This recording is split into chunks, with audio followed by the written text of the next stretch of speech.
বর্ণিত আছে, এক ব্যক্তি একটি গোলাম ক্রয় করল। গোলাম তাকে বলল, হে আমার মুনিব, আপনার কাছে আমি 3টি আবেদন পেশ করতে চাই। 1, নামাজের সময় হলে আপনি আমাকে নামাজ আদায় থেকে বাধা দিবেন না। 2, আপনি আমার দ্বারা দিনের বেলায় খেদমত নেবেন, কিন্তু রাতে আমাকে ব্যস্ত রাখবেন না।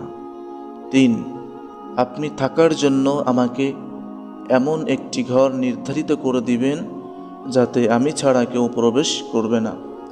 মনিব তাকে বলল, ঠিক আছে, তাই হবে। কতগুলো ঘর দেখিয়ে মনিব বলল, তুমি এই ঘরগুলো দেখো, কোনটা তোমার পছন্দ হয়।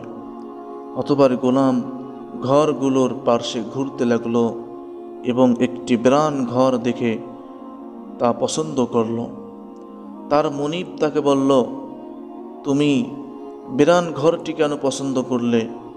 সে বলল, হে আমার মুনিব, আপনার কি জানা নেই যে বিরান ঘর ও আল্লাহর ইবাদত বন্দেগীতে ধারা আবাদ হয় এবং বাগিচায় পরিণত হয়। গোলামটি সেই ঘরে রাত যাপন করতে লাগল। এক রাতে তার মুনিব আনন্দ ফুর্তি ও মদ পানের আসর জমালো। যখন রাত্রি দ্বিপ্রহর হল এবং তার সাথী সঙ্গীগণ বিচ্ছিন্ন হয়ে গেল, তখন সে উঠে বাড়িতে পায়চারি করতে লাগলো এবং সেই গোলামের কক্ষের সামনে এসে দাঁড়ালো। হঠাৎ সে লক্ষ্য করল, কক্ষে একটি নূরের ঝাড়বাতি আকাশ থেকে ঝুলছে, আর গোলামটি সিজদায় পড়ে কেঁদে কেঁদে তার প্রতিপালকের সমীপে দোয়া মোনাজাত করছে। সে বলছিল, হে আমার মুনিব, হে আমার প্রভু, তুমি আমার উপর দিনের বেলায় আমার মুনিবের খেদমতকে ওয়াজিব করেছ। যদি তা না হতো তবে আমি তোমারই খেদমতে দিন রাত নিয়োজিত থাকতাম। সুতরাং হে আমার প্রভু, তুমি আমার ওজর ও অপারগতা গ্রহণ করো। তার মুনিব তার দিকে তাকিয়ে থাকলো, এমনকি সুবহে সাদিক উদয় হয়ে গেল, ভোর হয়ে গেল।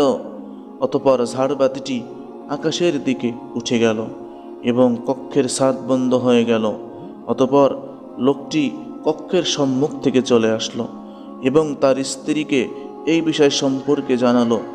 যখন পরের রাত আসলো, লোকটি এবং তার স্ত্রী সেই কক্ষের সম্মুখে এসে দাঁড়ালো। দেখল ঝাড়বাতিটি ঝুলছে আর গোলামটি সুবহে সাদিকের উদয় পর্যন্ত সিজদা ও মোনাজাতে মশগুল। অতঃপর তারা দুজন গোলামকে ডাকলো এবং বলল, তুমি আল্লাহর ওয়াস্তে আজাদ। এতে সে সত্তার কাছে তুমি ওজর পেশ করছিলে, তার খেদমতের জন্য তুমি অবসর হবে। তারা আল্লাহর কাছে তার যেই কারামত প্রত্যক্ষ করেছে সে সম্পর্কেও তাকে জানালো।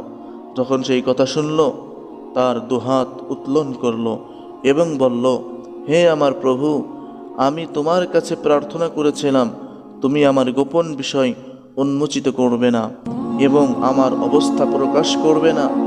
যখন তুমি সেটা প্রকাশ করে দিলে, তখন তুমি আমাকে তোমার কাছে তুলে নাও। অতঃপর তৎক্ষণাৎ সে মৃত হয়ে মাটিতে পড়ে গেল। আল্লাহ তাআলা তার উপর রহমত বর্ষণ করুন।